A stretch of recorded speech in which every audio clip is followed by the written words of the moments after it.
नमस्कार दोस्तों। शाला के तंत्र की बात करेंगे अपन। तो जैसे अपन शाला के तंत्र या फिर कोई भी सब्जेक्ट पढ़ रहे हैं अपन, है ना, पहले पढ़ने से पहले अपने को ये पता लगना चाहिए कि उसके क्वेश्चन किस प्रकार से आते हैं। ठीक है, तो अपन इसमें देखेंगे कि एग्ज़ाम ओरिएंटेड इम्पोर्टेंट क्वेश्चन। ठीक है, तो ये तो एक बात होगी जो अपन इसके अंदर देखेंगे। इससे अपने को और क्या क्या थोड़ा वो मिलेगा, रास्ता मिलेगा।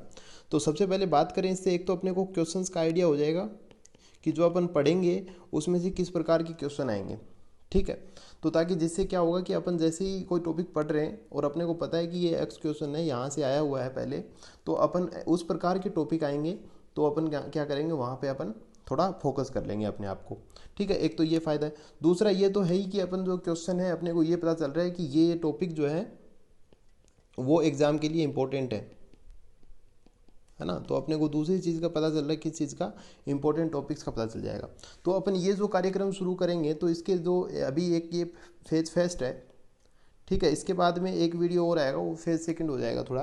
तो उसमें जो है अपन इसमें बेसिकली अपन करेंगे क्या कि पूरी बुक है उसके गो थ्रू हो जाएंगे कि किस प्रकार से अप्रोक्सीमेट क्वेश्चन आते हैं। ठीक है, तो अभी बात करते चलेंगे साथ साथ। तो सबसे पहले अपन शुरू करते हैं कि साहब सबसे पहले नेत्र की पांच भौतिकता या फिर पंच भौतिकता। ठीक है, कि जो नेत्र है उसके अंदर जो पंच महाभूत हैं उनमें से कौन कौन से जो द्रव्य बने हुए हैं। ठीक है, तो उसका अपन देख रहे हैं। ठीक है, तो सबसे पहले एक बात करें कि पृथ्वी, वायु, अग्नि, जल और आकाश की बात करें तो पृथ्वी से मांसल भाग, वायु से कृष्ण भाग, अग्नि तो रक्त भाग। रक्त अपन समझते हैं पित्त से उत्पन्न होता है और अग्नि जो है वो पित्त को संबोधित करती है। ठीक है, जल की बात करें शुक्ल भाग, आकाश की बात करें अश्रु मार्ग, या फिर अपन कहें जो लेक्रिमल डक्ट्स होती हैं। ठीक है, जो लेक्रिमल डक्ट्स होती हैं वो अश्रु मार्ग हो गए। ठीक है, तो ये जो बात हो गई ये हो गई नेत्र की पांच भौतिकता। तो ये क्वेश्चन जो है वो आता रहता है, समझ रहे हो। नेक्स्ट बात अपन करेंगे, दूसरी बात है नेत्र मंडल। ठीक है, नेत्र मंडल, तो नेत्र मंडल ये सब अपन जब शुरू करते हैं ना तभी ये सारे कार्यक्रम आते हैं। तो नेत्र मंडल की बात करें तो नेत्र मंडल होते हैं 5 और नेत्र संधियाँ होती हैं 6 और नेत्र पटल भी 6 होते हैं। नेत्र पटल के भी बड़े क्वेश्चन आते हैं, इंपॉर्टेंट टॉपिक रहता है। ठीक है, लेकिन यहाँ पे अपन स्पेशली बात कर रहे हैं नेत्र मंडल की। तो नेत्र मंडल जो है ये 5 हो गए, पक्ष मंडल, वर्त मंडल, श्वेत मंडल, कृष्ण मंडल और दृष्टि मंडल। ये जब अपन इनके अनुसार जो है अपन वो पढ़ेंगे, डिजीज पढ़ेंगे ना, विशेष तौर पे अपन इसमें डिजीज ही पढ़ेंगे, वो इंपॉर्टेंट रहती हैं, तो वो पढ़ेंगे तो इनके अकॉर्डिंग पढ़ेंगे। दूसरी चीज़ है संधि। ठीक है, नेत्र संधि, तो वो बताई जाएगी कि ये पर्टिकुलर किस संधि में ये रोग होता है। ठीक है, तो इसमें जैसे मान लीजिएगा संधि कैसे बनती है कि ये संधि 6 होती हैं। तो पहली ये हो गई, ठीक है, पक्ष में वर्तमगत हो गई। दूसरी हो गई वर्त में शुक्लगत हो, शुक्लगत या फिर अपन कहें श्वेतगत, है ना, एक ही बात है। तीसरी हो गई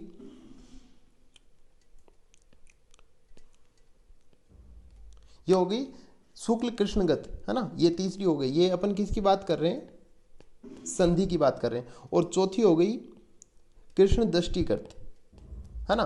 4 तो ये संधियां हो गई और इसके अलावा 2 इसमें और प्लस हो जाती हैं। कौन कौन सी, अपांग संधि और कनीनक संधि। ठीक है, तो ये अपन एक बेसिक आइडिया ले रहे हैं। तो ये जो है ये 6 संधियां हो जाती हैं, ये भी इंपॉर्टेंट रहती हैं। इनका क्या कोरिलेशन होता है वो अपन डिटेल में देखेंगे, अभी तो अपन थोड़ा सा गो थ्रू कर रहे हैं टॉपिक को पूरा। ठीक है, पटल की बात करें तो पटल भी ऐसे होते हैं, 2 तो वर्तमगत होते हैं और 4 होते हैं प्रथम द्वितीय तृतीय और चतुर्थ करके, है ना, ऐसे 6 होते हैं। पटल का इंपॉर्टेंट रहता है ना। चलिए, तो ये बात हो गई अपनी नेत्र मंडल की। ठीक है, नेक्स्ट अपन चलते हैं पुयालस। पुयालस एक डिजीज होती है, तो ये अपन ने क्यों लिया है, स्टार लगा है, इसका मतलब ये थोड़ा और भी ज़्यादा इंपॉर्टेंट हो जाता है नॉर्मल से। तो पुयालस ये जो डिजीज होती हैं तो इनको अपन को किस प्रकार से आंसर करना है, किस प्रकार से लिखना है, वो भी अपन थोड़ा सा देखेंगे। हालांकि यहाँ पे बहुत ही कम लिखा है मैंने। ठीक है, तो सबसे पहले बात करते हैं पुयालस, कोई भी डिजीज की बात करते हैं। ठीक है, उसमें अपने को ये बताना है कि साहब ये जो है वो आचार्य ने किस ने आचार्य ने बताई। अपन यहाँ पे जनरली सुश्रुत वाग्भट लेके चलेंगे, 1-2 और भी देख लेंगे। तो ये देखनी है कि दोनों ने इसको इसी नाम से कहा है या फिर वाग्भट ने अन्य नाम से कहा है। अगर दोनों ने इसी नाम से कहा है तो अपन ने लिख दिया सुश्रुत प्लस वाग्भट, ठीक है। तो ये पुयालस हो गया। ये रोग कौन सी कैटेगरी का है साहब? ये संधिगत रोग है। और संधिगत रोग कितने होते हैं? 9 होते हैं। ये सभी रोगों की जो संख्या है ना वो अपने को पता होनी चाहिए, ठीक है। ये मैं लास्ट में बता भी दूंगा और आपको वैसे भी मैं बता दूंगा, कुछ याद करने का मटेरियल है वो भी कर लीजिएगा आप, ठीक है। इसके बाद है नेत्र की संधि में शोफ होकर पाक के पश्चात क्या होता है? पूय स्राव होता है साहब। क्या होता है? पस निकलती है, ठीक है। तो ये हो गया पुयालस, पूय पस को बोलते हैं। कौन सी संधि से कनेक्टेड है? कनीनक संधि से रिलेटेड है, ठीक है। तो ये जो बात है ये पुयालस के बारे में हो गई। इसके अलावा इसमें चिकित्सा वगैरह भी लिख सकते हैं, एग्जाम में क्वेश्चन आता है ना, तो वो जनरली इस प्रकार से क्वेश्चन आता है, डिस्क्रिप्शन मतलब पुयालस के बारे में लिखें तो 5 नंबर में आ सकता है। छोटा है तो उसमें कम लिख सकते हैं, लेकिन ये मैं एक फॉर्मेट बता रहा हूँ हल्का सा कि इस प्रकार से याद करोगे तो इजीली याद हो जाएगा। और हम इसी प्रकार से बात भी करेंगे। एक देखिए ये है, ये जो क्वेश्चन है ये बड़ा इंपॉर्टेंट है, ठीक है।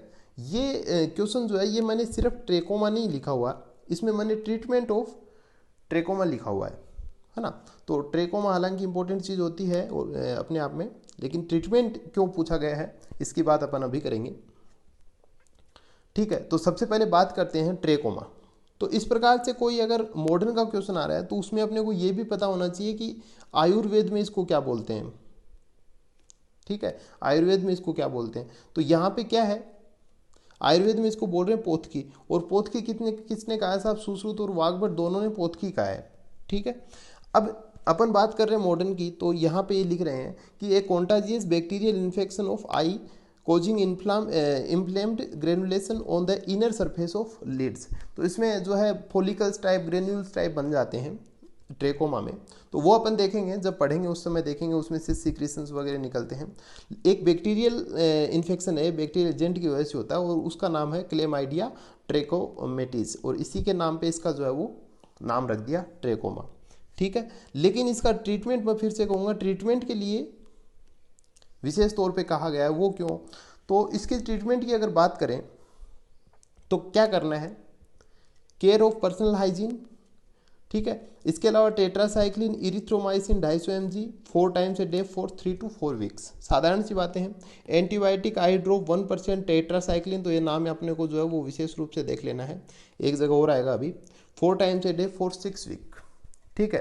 तो ये इसका एक नॉर्मल सी बात हो गई ट्रीटमेंट की। लेकिन एक चीज़ स्पेसिफिक बात करें तो इसमें नाम आता है एक ब्लैंकेट एंटीबायोटिक थेरेपी। ये इसका ट्रेकोमा का ट्रीटमेंट है।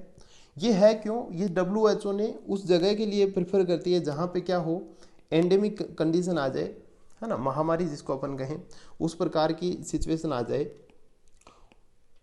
उस केस में WHO जो है ये वाली थेरेपी यूज़ करती है, ठीक है। तो इसमें होता क्या है, application of 1% tetracycline eye ointment twice daily for 5 days in a week for 6 month, 6 महीने तक ये जो है 1% टेट्रासाइक्लिन जो सॉल्यूशन है उसको दिन में 2 बार लगाना है 5 दिन तक, मतलब सप्ताह में 5 दिन, दिन में 2 बार इसको डालना है 6 महीने तक, अगर इनकेस एंडेमिक की केस में, ठीक है। तो इसको क्या बोलते हैं? इसको बोलते हैं ब्लैंकेट एंटीबायोटिक थेरेपी।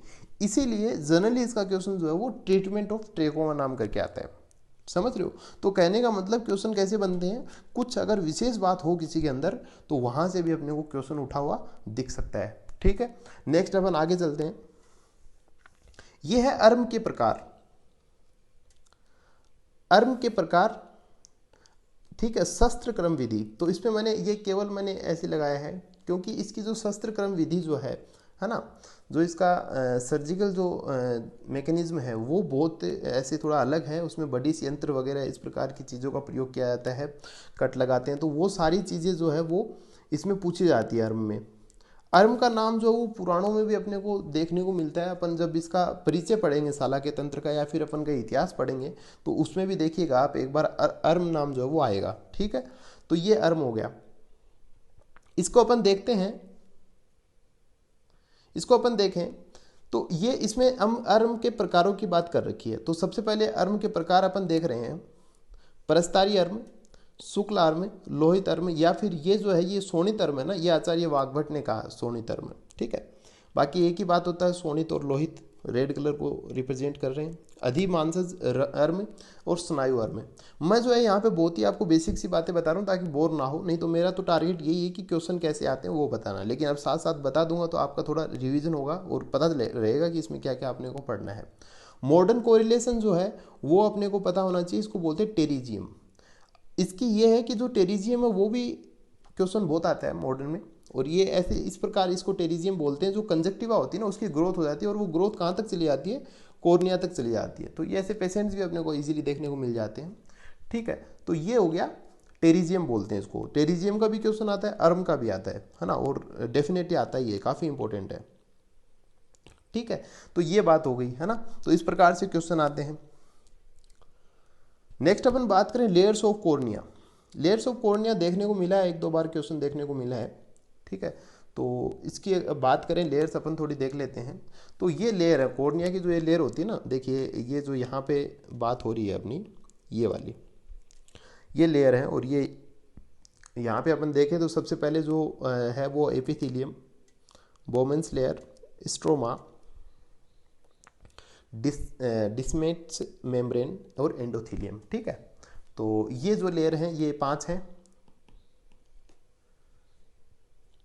तो ये याद करनी है अपने को, ठीक है। तो ये लेयर है, ये कॉर्निया की लेयर है, आ जाती हैं तो ये नॉर्मली है, इसमें कुछ नहीं है, याद करना है। कृमि ग्रंथि, ये क्वेश्चन बड़ा पूछा जाता है, ठीक है। कृमि ग्रंथि, तो ये अपन देख रहे हैं ऐसे मोटे मोटे जो बीच बीच में से क्वेश्चन है, तो वो अपन देख रहे हैं। कृमि ग्रंथि की बात करें तो इसमें जो है सुश्रुत और वाग्भट ने दोनों ने बताया है, लेकिन आचार्य जो सुश्रुत हैं उन्होंने क्या बताया कि साहब वर्त्म तथा पक्ष्म की संधि है उसकी बात की है, और इन्होंने क्या किया, इन्होंने कनिनक व अपांग संधि बता दिया, ठीक है। तो ये जो है इसके अलावा इन्होंने कहा कि तथा वर्त्म और शुक्ल मंडल की संधि, ठीक है, संधि में कर्मी उत्पन्न होकर क्या करते हैं, कंडु एवं ग्रंथियां पैदा कर देते हैं, इसको क्या कहते हैं, उसको कर्मी ग्रंथि कहते हैं। कहीं कहीं ये क्रीमी ऐसे भी लिखा मिल जाता है, ठीक है। और इसको जो मॉडर्न में है वो ब्लेफराइटिस कहते हैं। तो ये जो है ये कर्मी ग्रंथि है, तो ये इसका क्वेश्चन आता है इसलिए बता दिया। इसके बाद बात करेंगे उत्संगिनी, ठीक है। उत्संग, उत्संग मतलब होता है उठा हुआ, उभार, ठीक है। तो उत्संगिनी की बात करें तो इसको जो है आचार्य सुश्रुत और वाग्भट, और आचार्य वाग्भट जो उन्होंने इसको क्या कहा, उत्संग कहा, और आचार्य सुश्रुत ने उत्संगिनी कहा, तो कोई खास फर्क नहीं है। जी हाँ, तो सबसे पहले इसमें देखें कि अधोवर्त्म के उत्संग, जो नीचे वाला वर्त्म जो लीड होती है ना, उसके ऊपर जो ये उत्संग होता है, उभार होता है, उसमें होती है। लेकिन ये दो नाम आचार्य सुश्रुत ने इस्तेमाल किए हैं, अंतर्मुखी बाह्यो उत्संग, ठीक है। अंतर्मुखी मतलब मुख उसका क्या है, अंदर की तरफ है, ये नाम एजिट याद रख लेने हैं, अंदर की तरफ मुख है। और बाह्यो उत्संग जो उभार है इसका, ये किधर है, ये बाहर की तरफ है, उभार, ठीक है। तो इसको कहते हैं, ये ऐसी कोई पीड़िका हो जिसका उभार बाहर हो और मुख अंदर की तरफ हो, तो उसको क्या कहेंगे अपन, उत्संगिनी कहेंगे। और ये चैलाजियन से इसको मॉडर्नी अपन रिलेट करते हैं, कोरिलेट करते हैं, ठीक है, उत्संगिनी। इसके बाद अपन बात करें अंजन नामिका, तो ये बड़ा इंपॉर्टेंट है। अंजन नामिका तो बहुत पूछा जाता है, ठीक है। अंजन नामिका में अपन देखें तो ये वर्त्मगत रोग में से आती है, और जिसको अपन ने सुश्रुत ने 21 बताए हैं और वाग्भट ने 24 बताए हैं, ठीक है। अंत में अपन सारे देख लेंगे एक साथ। सुश्रुत और वाग्भट दोनों ने अंजन नामिका का जिक्र किया है। वर्त्म प्रदेश में ताम्र वर्ण की छोटी पीड़िका, तो अपन जानते हैं वर्त्म प्रदेश देखते हैं अपन, जो बाहर लीड्स वगैरह होती है वहाँ पे हो जाती है ना अंजन नामिका, ठीक है, जिसे दाह, तोत तथा अल्प पीड़ा होती है, ठीक है। मॉडर्न में बात करें तो इसको स्टाई बोलते हैं, जनरली देखते हैं, ये बहुत कॉमन रहती है, ठीक है। Inflammation of Zeis gland, Zeis gland अपन लेक्रिमल सिस्टम पढ़ेंगे, लेक्रिमल सिस्टम जब सबसे पहले शुरू करेंगे अपन, तभी अपन लेक्रिमल सिस्टम देखेंगे, तो उसमें अपन जीज ग्लैंड के बारे में थोड़ा देखेंगे। तो इसमें क्या होता है, जीज ग्लैंड जो होती है इनमें इन्फ्लामेशन हो जाता है, ठीक है, अंजन नामिका में। तो फिलहाल इतना ही देखना, क्वेश्चन आता है ये। इसके बाद बात करें अपन रोगों की संख्या देखें, तो ये आपको याद कर लेनी है, ठीक है, ये सारी अपने को देख लेनी। इसके अलावा और भी संख्या है, ये मोस्ट प्रोबेबल है इसलिए मैं बता रहा हूँ। यहाँ से बड़े क्वेश्चन आ जाते हैं, जैसे कि मान लीजिएगा ऐसे कोई एक क्वेश्चन आ जाता है कि संदिग्ध रोगों की संख्या बताते हुए पुयालिस का जो है वर्णन करें, ऐसे करके आ गया। तो आपको सबसे पहले नो बतानी है, नाम याद है तो बहुत ही बढ़िया है, या फिर कभी कभी कंफ्यूज करने के लिए जो रोग का नाम है वो वर्तमगत का दे देते हैं और पूछ संधिगत का लेते हैं, ऐसे भी क्वेश्चन आ जाते हैं। तो ये आपको याद कर लेने हैं। जैसे ये ज़्यादा हो गए, 21 हो गए, तो इनका नहीं होता है तो भी चलो कोई नहीं, काम चल जाएगा, थोड़े कम कर लेना, ठीक है। बाकी ये 9 हैं, 11 हैं, 4 हैं, इनके याद कर ही लेना है, ठीक है, समझ रहे हो ना बात को। तो ये रोगों की संख्या याद कर लेना। और देखोगे तो अलग अलग प्रकार से साध्य असाध्य इस प्रकार से करके और भी जो रोगों की जो संख्या है वो बताई गई है, तो वो लगभग सारी अपने को देखनी है, ठीक है। तो इसके बाद अपन और एक चीज़ देखते हैं, क्रियाकल्प। क्रियाकल्प ये जो है ये बुक के लास्ट में मिलेगा आपको, क्रियाकल्प। इसमें क्या होता है, इसमें आंखों के लिए कौन से अपने को प्रोसेस करने चाहिए। तो इसमें होते तो बहुत नहीं, लेकिन मैंने यहाँ पे 3 ही बताए हैं, तर्पण, आश्चोतन और अंजन, ठीक है। इसके अलावा पुटपाक भी आपको देखने को मिलेगा, सेक वगैरह भी देखने को मिलेगा, ठीक है। लेकिन विशेष रूप से जो एग्जाम ओरिएंटेड हैं क्वेश्चन आते हैं वो यहाँ से पूछे जाते हैं। इसमें भी आश्चोतन की अगर बात करें तो बहुत ज़्यादा महत्वपूर्ण रह जाता है। थोड़े बहुत अगर इनको बताने की कोशिश करें तो अंजन तो आप समझ रहे हो, रसशास्त्र में आपने पढ़ा भी था कि साहब 5 प्रकार के होते हैं, ठीक है। तो अंजन तो वो सूरमा टाइप लगाते हैं उसको बोलते हैं। आश्चोतन होता है, इसमें क्या करते हैं, जैसे 10 बूंद टपका दी, ऐसे करके बूंद बूंद करके जो कार्यक्रम करते हैं ना, उसको बोलते हैं आश्चोतन। पूरा देखेंगे अपन डिटेल में। तर्पण की अगर बात करें तो तर्पण में क्या होता है कि वो उड़द वगैरह की दाल लगाते हैं आँख के चारों तरफ और फिर आँख को भर देते हैं, ठीक है, उसको तर्पण बोलते हैं। तो ये तीनों जो कार्यक्रम है, इन तीनों में से एक क्वेश्चन आने की 100% संभावना जो है अपने को देखने को मिलती है, ठीक है। तो ये हो गया, ये लास्ट में मिलेगा आपको। इसके अलावा ये और है, अगर अपन बात करें हाइपरमेट्रोपिया, ये बहुत पूछा जाता है। ये भी लास्ट में अपन देखते हैं, वहीं पे देखा जाता है। इसमें आँख की साइज जो है वो थोड़ी छोटी हो जाती है और इसको अपन लॉन्ग साइटेडनेस बोलते हैं,